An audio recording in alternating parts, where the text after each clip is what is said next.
I should have trusted my gut when she insisted on that prenup. Just in case, she laughed. I built 3 gyms from scratch. The night before our wedding, I heard her through the bedroom door talking to her bridesmaids about her ex and what she'd shaved for him. I didn't yell. I made 3 calls that destroyed her world. My name is Dylan Sawyer. I'm 44 years old, and I own 3 fitness centers across the metro area. Built them from nothing over 12 years, 2,000 members strong, good reputation, solid income. I'm not rich, but I'm comfortable. The kind of comfortable that makes you a target if you're not careful. Celeste Harlow was 40, a fitness instructor and marketing manager at my flagship location. Smart, driven, great with social media, the kind of woman who could walk into a room and own it. We'd been together 3 years, engaged for 8 months. The wedding was supposed to happen the next day. Small ceremony, close friends, nothing extravagant. The night before, I was downstairs in my house, setting up a surprise breakfast tray for her. Blueberry pancakes, the fancy maple syrup she loved, fresh coffee. I'd even picked up one of those ridiculous heart-shaped cookie cutters to make the butter pat special. Stupid, maybe, but that's what you do when you think you're marrying your best friend. That's when I heard it. I was 3 steps from the bedroom door, tray in hand, about to knock and ask if she wanted juice or just coffee.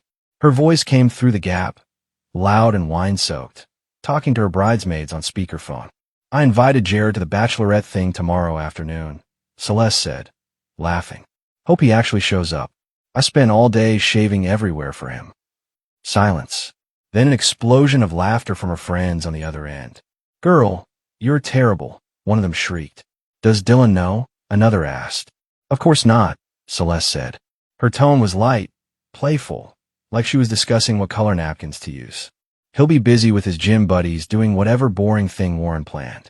I'll have my fun, he'll have his, and tomorrow we'll smile for the cameras. I stood there, tray still in my hands, butter melting on the warm pancakes. My brain tried to process what I just heard, but it kept hitting a wall. This was the woman I bought a ring for. The woman who cried when I proposed at sunset on the beach. The woman who said she wanted to build a life with me. And she just told her friend she shaved her body for another man the night before our wedding. I didn't kick the door open, didn't yell, didn't demand an explanation. I just stood there for another 10 seconds, listening to them laugh about nail polish colors and mimosa recipes, and then I walked back downstairs. The tray went on the kitchen counter. I stared at it for a moment, those stupid heart-shaped butter pats already losing their form, and then I picked up my phone. First call. My lawyer, Richard. We'd worked together on the franchise contracts, and the prenup Celeste had insisted on. Just in case, she'd said, laughing like it was a joke. Rich, it's Dylan. I need you to activate Clause 18 in the prenup. Yes, tonight. I'll explain later, but I need it done before morning. He asked one question. I gave him one answer. He said he'd handle it. Second call, my property manager. Hey, it's Dylan. I need the locks changed on my house tomorrow morning, early. Before 8. Yeah, I know it's Sunday. I'll pay double. Third call, the wedding venue. Left a voicemail. This is Dylan Sawyer. Cancel everything for tomorrow. Send the final invoice to my lawyer. Don't contact Celeste. By the time her laughter finally died upstairs, I'd already packed a bag, called Warren to crash at his place, and started transferring files off her shared cloud drive. The wedding planner's number went into the blocked list. Our joint bank account got frozen, pending legal review. Celeste thought I was the nice guy, the one who'd wait around while she played games, the guy who'd believe her tears and excuses when she got caught. She was wrong. I grabbed my keys, took one last look at the house I bought for us, and walked out the front door at 11:43 p.m. No note, no explanation, no second chances. Let her figure it out in the morning. Warren opened his door at midnight looking half asleep, but the moment he saw my face, he woke up fast. He stepped aside without a word and let me in. His apartment was a typical bachelor setup. Minimal furniture, massive TV, empty beer bottles on a coffee table from whatever game he'd been watching earlier. Want to talk about it? Warren asked, heading to the fridge. He pulled out 2 beers and handed me one. I told him everything. The whole story, start to finish. Celeste's voice through the door, Jared's name, the shaving comment, the laughter. Warren's jaw tightened as I talked, but he didn't interrupt. When I finished, he took a long drink and shook his head. Man, I should have said something months ago. I looked at him. Said what? Warren set his beer down and rubbed his face. About 6 months back, Celeste cornered me at your gym. You were in a meeting with that equipment supplier, remember? She came into the office where I was waiting and shut the door. My stomach dropped. Warren, what happened? She tried to kiss me, Warren said quietly. His voice was steady, but I could see the guilt in his eyes. Came right up to me, put her hand on my chest, said something about how you were always so focused on business, and maybe she needed someone who'd pay attention to her. I pushed her off immediately, told her that was never happening. I stared at him, trying to process it. Why didn't you tell me? Warren looked at me, and for the first time in 20 years of friendship, I saw him look genuinely torn. Because I didn't want to wreck what you had. She backed off right away, acted like it never happened. I thought maybe she was just drunk or stressed about the engagement. I figured if I told you, you'd call off the wedding, and if I was wrong about her intentions, I'd be the guy who destroyed your happiness over nothing. It wasn't nothing, I said. I know that now, Warren said. But back then, you were happy, Dylan. Happier than I'd seen you in years. After your divorce, after all the gym stress, you finally seemed settled. I didn't want to be the one who took that away based on one stupid moment. I sat back on the couch and stared at the ceiling. My ex-wife had left me 5 years ago, said I cared more about the business than her. Maybe she was right. I'd thrown everything into building those gyms, and when Celeste came along, she seemed to understand that drive. She worked in the industry, knew the hours, the pressure, or so I thought. She played me, I said. The whole time. Warren nodded. Yeah, she did. And I'm sorry I didn't say something sooner. I thought I was protecting you, but I should have trusted you to handle the truth. I appreciated his honesty, even if it came late. What would you have done? If you were me? Warren didn't hesitate. Exactly what you're doing now. Cut her off, protect your assets, and don't look back. Women like Celeste, they don't change. They just get better at hiding it. We sat in silence for a few minutes. Then Warren asked, "What's the plan for tomorrow?" She wakes up alone, I said. No explanation, no note. Just locks changed and a lawyer's number on the counter. Let her figure it out. Warren raised his beer. To dodging bullets. I clinked my bottle against his. To dodging bullets. Celeste woke up at 7:15 Saturday morning, exactly when she planned to. She stretched across the bed, reaching for me out of habit, and found nothing but cold sheets. She sat up slowly, mascara smudged under her eyes from not washing her face the night before. "Dylan," she called out, her voice still thick with sleep. "Baby, where's my breakfast?" Silence. She waited, listening for sounds from downstairs. The coffee maker gurgling, the clank of plates, my footsteps on the hardwood. Nothing. The house was tomb quiet. Celeste frowned and grabbed her phone off the nightstand. No messages from me. She tried calling. The number rang once, then went straight to a generic voicemail. "The subscriber you're trying to reach is not available." Her frown deepened. She swung her legs out of bed and padded to the bathroom, expecting to find a note on the mirror or some explanation. Nothing there either. When she came downstairs 10 minutes later, now wearing one of my old gym hoodies, she found the kitchen spotless. No breakfast prep, no dirty pans, no coffee brewing. But there was something on the counter. A single sheet of paper, crisp and official looking, next to a business card. Celeste picked up the paper and started reading. Her face went pale. Notice of wedding cancellation and asset separation. This is to inform you that the wedding scheduled for today has been canceled. All vendor contracts have been terminated. Your access to shared accounts has been revoked. Please contact the attorney listed below for further information. Do not attempt to contact Dylan Sawyer directly. Below there was Richard's business card and a handwritten note in my writing. Keys won't work. Your belongings will be packed and delivered to your parents' address within 72 hours. She read it twice, then a third time, like the words would change if she stared long enough. "What the hell?" she whispered. She tried the front door, locked from the inside, but when she turned the deadbolt and pulled, the door wouldn't budge. I'd had the locks changed while she slept, just like I'd planned. She was trapped inside until she called someone. Celeste grabbed her phone and dialed my number again. Straight to voicemail. She tried Warren. No answer. She tried her maid of honor, Shayna. "Shayna, something's wrong," Celeste said, her voice rising. "Dylan's gone. The wedding's canceled. I don't understand what's happening." Shayna's voice came through cautious, distant. "Celeste, what did you say last night?" "What? What are you talking about?" On the phone, Shayna pressed. About Jared. About shaving for him. Celeste's stomach dropped. Wait, did Dylan hear that? That was just a joke, Shayna. We were all drinking and being stupid. There was a long pause. If it was just a joke, why is your wedding canceled? Celeste felt the floor tilt under her. I need to talk to him. I need to explain. I don't think he wants to hear it, Shayna said quietly. Then she hung up. By 9 a.m., Celeste had called everyone. Her parents, her bridesmaids, even the wedding venue trying to understand what happened. Every call gave her the same answer. Dylan had canceled everything hours ago through his lawyer. No one had details. No one knew where he was. Her father showed up at the house around 10 with a spare key, but it didn't work. He tried the back door, the garage, nothing. Finally, he called a locksmith, who informed him that changing locks without the other tenant's consent could be illegal. I own this house. I told Richard to tell anyone who asked. Celeste was never on the deed. She has no legal claim. That was the first crack in her armor. She'd lived here 2 years, redecorated, hosted parties, treated it like hers. But legally, it was mine. Always had been. While her father argued with the locksmith, Celeste's phone buzzed. A group text from the bridal party. Someone had sent a screenshot from my gym's Instagram account. The post was simple, professional. Due to personal circumstances, owner Dylan Sawyer will be taking a brief leave. All classes and training sessions will continue as scheduled under our excellent staff. Thank you for your understanding. The comments below are already filling up. Hope everything's okay. Praying for you, Dylan. Let us know if you need anything. Then someone added, wasn't his wedding supposed to be today? And someone else replied, guess that's off. Celeste felt her face burn. She opened Instagram on her own phone and saw that my profile had gone private. I'd unfollowed her. Blocked her, actually.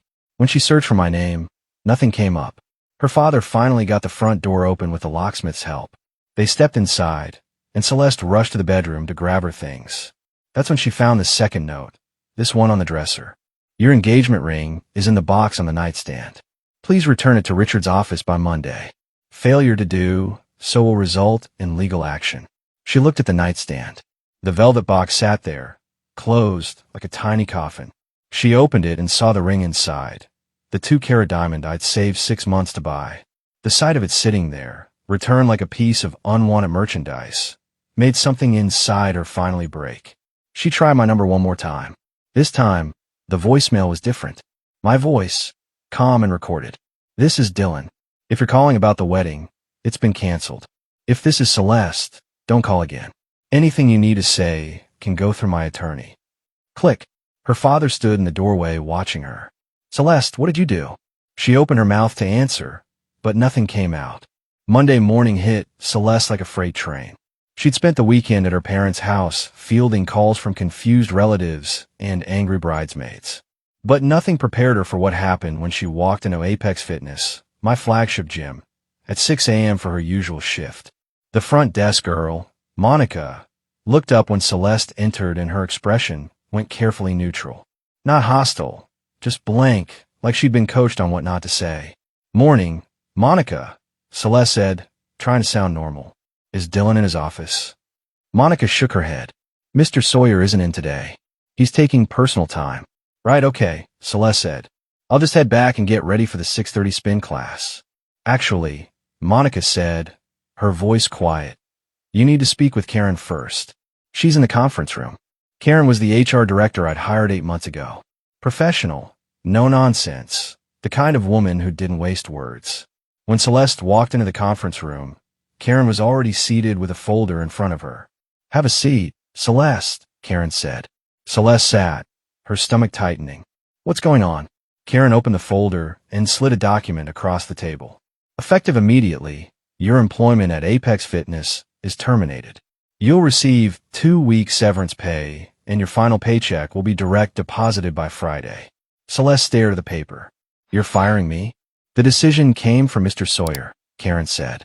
Given the personal nature of the situation and the potential for workplace disruption, he felt it was best to part ways. He can't do this, Celeste said, her voice rising.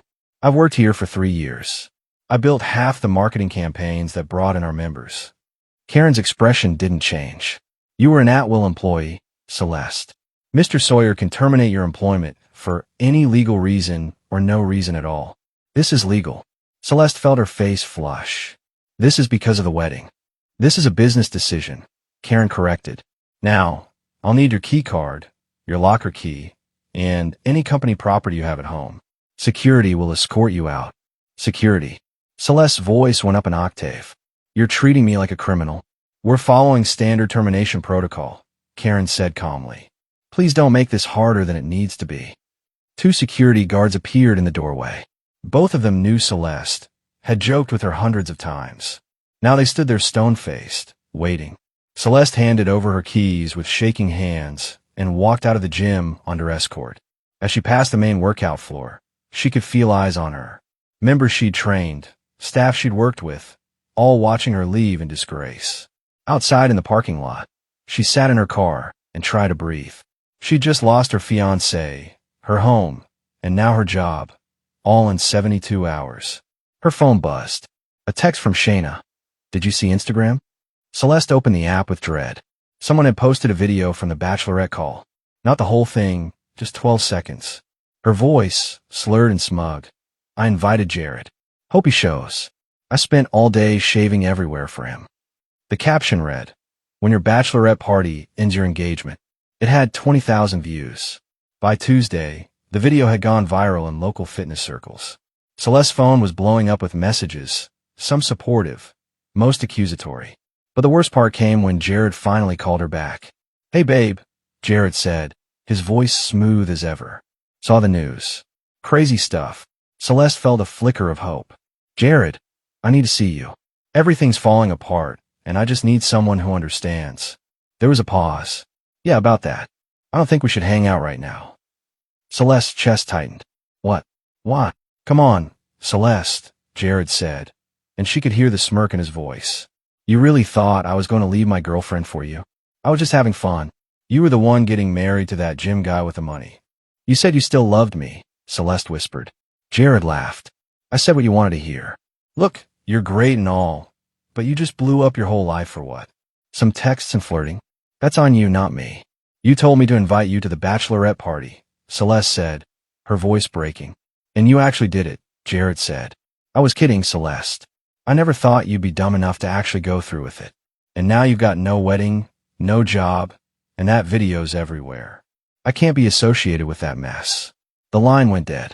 Celeste sat staring at her phone, the full weight of her choices crushing her. Jared had played her. He'd never intended to be with her. He just wanted to see if he could, and she'd fallen for it. Her phone buzzed again. This time it was an email from Richard, my lawyer. The subject line read, Final Asset Distribution. She opened it and felt her stomach drop. Inside was a detailed breakdown of everything we'd shared. The joint savings account we'd opened for the wedding. Closed. Funds returned to me as primary contributor. The car I'd been driving, registered in my name, repossessed by the dealership that morning. The gym membership she'd had as an employee benefit, terminated. But the final paragraph was what destroyed her. Please note that per the prenuptial agreement clause 14C, Ms. Harlow has forfeited all claims to future shared assets, including the mountain cabin property and investment accounts, due to demonstrated intent of infidelity. These assets will remain solely with Mr. Sawyer. This decision is final and legally binding. Celeste remembered that cabin. We talked about spending weekends there, maybe retiring there someday. His grandmother had left it to him, and he'd promised to put her name on the deed after the wedding. Now she'd never see it again. She scrolled down and found an attachment, a PDF of text messages between her and Jared going back 11 months. Messages she thought she'd deleted. Flirty texts, plans to meet up, complaints about me being boring and too focused on business. At the bottom of the email was one final line. Mr. Sawyer wishes you well in your future endeavors. Cold. Professional. Final. She'd lost everything, and the man she betrayed him for didn't even want her. 2 weeks after the wedding that never happened, Celeste received a certified letter that made her remaining problems look small. Her parents called me frantically from their kitchen table where the letter lay open between them. The letter was from Richard's firm, and it was brutal in its simplicity. Notice of legal action. Mr. Dylan Sawyer is pursuing civil action against Ms. Celeste Harlow for breach of prenuptial agreement, fraud, and misrepresentation. Total damages sought, $127,000. covering wedding expenses, business losses, and emotional distress. Court date is set for November 18th. Celeste's father, Robert, was a retired electrician who'd worked his whole life and never dealt with anything like this. $127,000, he said into the phone when he called me, his voice shaking. Dylan, please, we can't afford this. Can't we talk this out? I was at Warren's place when the call came. I let it go to voicemail. Warren watched me ignore it and nodded approvingly. Let the lawyers handle it, Warren said. That's what you pay them for. But Robert called Richard's office next, and Richard, being professional, explained the situation clearly. Mr. Sawyer paid $43,000 in non-refundable wedding deposits, lost an estimated $60,000 in business revenue due to the scandal affecting gym memberships, and the emotional distress claim accounts for the remainder. Your daughter signed a prenuptial agreement that specifically outlined financial consequences for infidelity or intent thereof. But she didn't actually cheat, Robert argued. She demonstrated clear intent, Richard replied.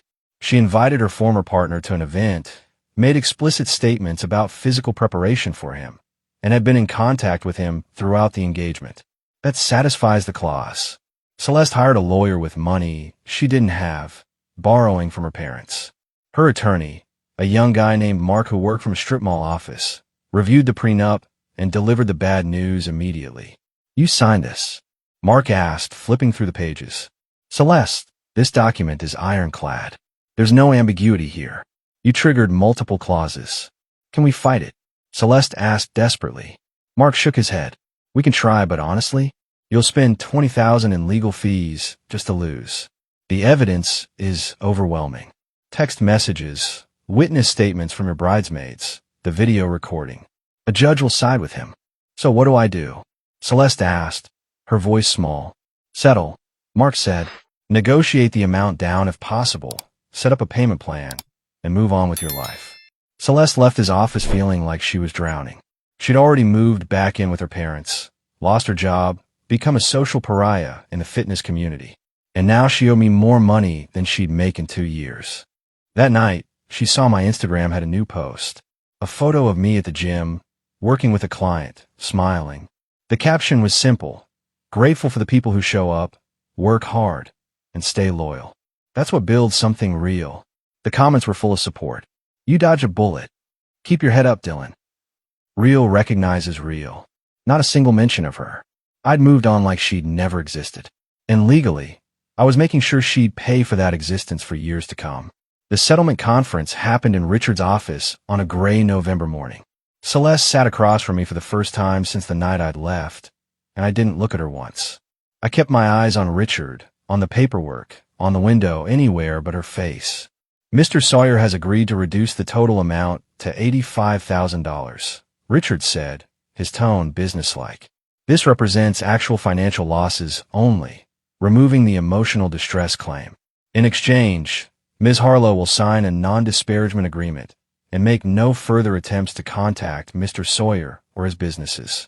Celeste's lawyer, Mark, looked at his client. It's the best we're going to get. Celeste's voice came out hoarse. Dylan, please, can we just talk for 5 minutes? Alone. I spoke without looking at her.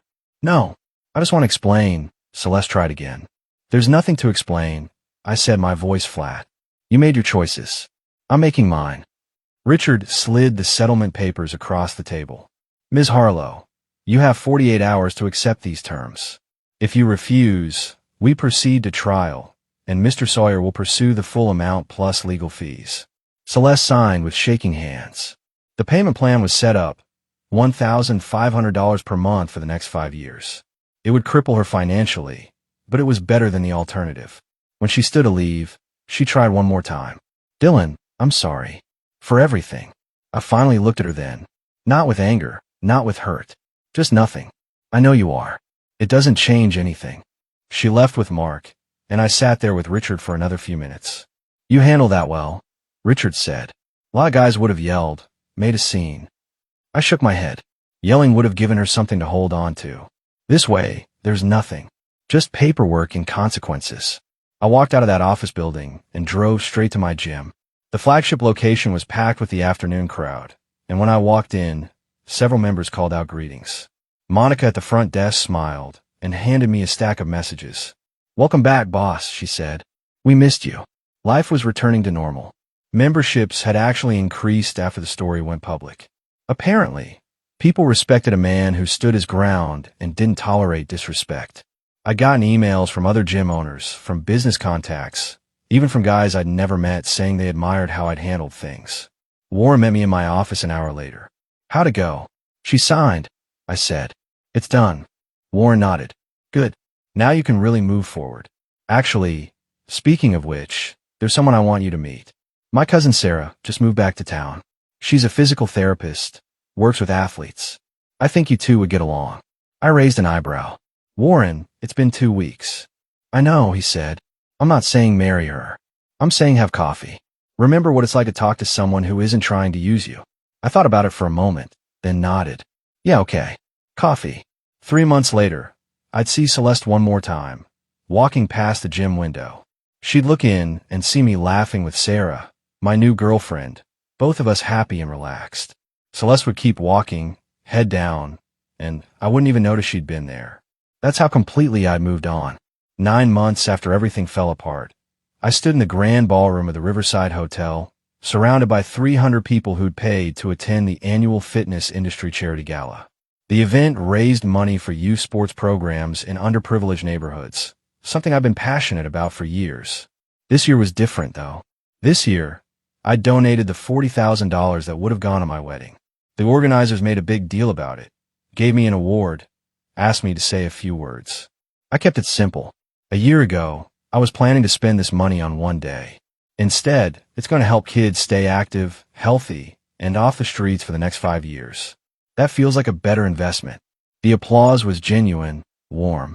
Afterward, at least a dozen people came up to shake my hand, thank me, tell me their own stories of dodging bad relationships. Sarah was with me that night, wearing a simple blue dress that made her look radiant without trying. She worked as a physical therapist at a children's hospital, and when people asked how we met, she'd smile and say Warren had introduced us. No drama, no complicated history, just two people who clicked. "You did good tonight," Sarah said as we left the venue. "Not just the donation. The speech, too. It needed to be said," I replied. "Money should go where it matters." We drove past my flagship gym on the way home. Through the windows, I could see the evening crowd finishing their workouts, trainers helping clients, the community I'd built over 12 years still thriving. Memberships had actually increased by 15% since the scandal. Turned out people respected a man who stood his ground. "Do you ever think about her?" Sarah asked quietly. I glanced at her. We'd talked about Celeste exactly once, early on, and I've been honest. Sometimes, I admitted, but not the way you'd think. I don't wonder if I made the right choice. I wonder how I missed the signs for so long. Sarah nodded. "That's different than missing the person." "Exactly," I said. "I missed the version I thought she was. But that version never existed." Sarah reached over and squeezed my hand. No promises, no heavy conversations about the future, just steady presence, which after everything, was exactly what I needed. Later that week, Warren told me Celeste had moved out of state. Colorado, he'd heard, trying to start over where nobody knew her story. Her parents had helped her relocate, hoping distance would give her a fresh start. I didn't ask for details. Didn't care to know. She'd become a cautionary tale in the fitness community, the woman who threw away a good man for attention from someone who didn't want her. That was her legacy, not mine. Mine was 3 gyms, a thriving business, a charity donation that would help hundreds of kids, and a woman who showed up for me without games or conditions. I'd call that a win. 14 months after the wedding that never happened, I got an email from an address I didn't recognize. The subject line was simple: "I'm sorry." I almost deleted it without reading. Almost. But curiosity got the better of me. "Dylan, I know you told me never to contact you, and I've respected that until now. I'm not writing to ask for forgiveness or to try to explain again. I'm writing because I need to say something I should have said a long time ago. You deserve better. You deserved honesty, loyalty, and respect, and I gave you none of those things. I convinced myself I could have everything, the security you provided and the excitement Jared represented, without consequences. I was wrong, and I'm still paying for that. I moved to Denver 3 months ago, started over with a new job, new city, trying to rebuild. The payments I make to you every month remind me what I threw away. Not the money, but what the money represents. A good man who trusted me, who would have given me everything if I'd just been honest. I'm seeing a therapist now, trying to understand why I sabotage something real for something fake. She says I have patterns, that I chase validation from men who don't value me while pushing away men who do. She's probably right. I saw on Instagram that you're with someone new. She looks kind. I hope she treats you the way I should have. I hope you're happy, Dylan. You earned it. Celeste. I read it twice, then closed the email without responding. There was nothing to say. She'd figure out what she'd lost, but that didn't change anything. Sarah walked into my home office a few minutes later, carrying 2 cups of coffee. Everything okay? She asked, seeing my expression. Yeah, I said, closing the laptop. Just someone from the past trying to apologize. Did it matter? Sarah asked. I thought about it. Not really. Apologies don't undo damage. They just make the person apologizing feel better. Sarah set the coffee down and leaned against my desk. For what it's worth, I'm glad your wedding got canceled. Otherwise, we wouldn't be here. I smiled. Yeah, I'm glad too. That afternoon, I went to the gym and worked with my afternoon training clients. One of them was a 17-year-old kid from the youth program my donation had funded. His name was David, and he was training for a football scholarship. Mr. Sawyer, David said between sets, my coach says you canceled your wedding to help fund our program. That's true. I adjusted the weight on his barbell. The money was going to be spent either way. This way, it actually helped people. David nodded, processing that. That's cool, man. My mom says you're a real one. I laughed. Tell your mom I appreciate that. Driving home that evening, I thought about where I'd been a year ago, standing outside a bedroom door, hearing the woman I loved mock me to her friends, feeling everything I'd built starting to shake. But it hadn't shaken. It had strengthened. My business was stronger, my friendships were deeper, and I'd found someone who valued me for who I was, not what I could provide. Celeste had gambled on excitement and lost everything. I'd walked away from chaos and gained peace. Sometimes the best revenge isn't revenge at all. It's just living well while the person who wronged you lives with their choices. I pulled into my driveway, where Sarah's car was already parked. Through the window, I could see her in the kitchen making dinner, moving comfortably through my space like she belonged there. Maybe she did. I grabbed my gym bag and headed inside, ready for whatever came next.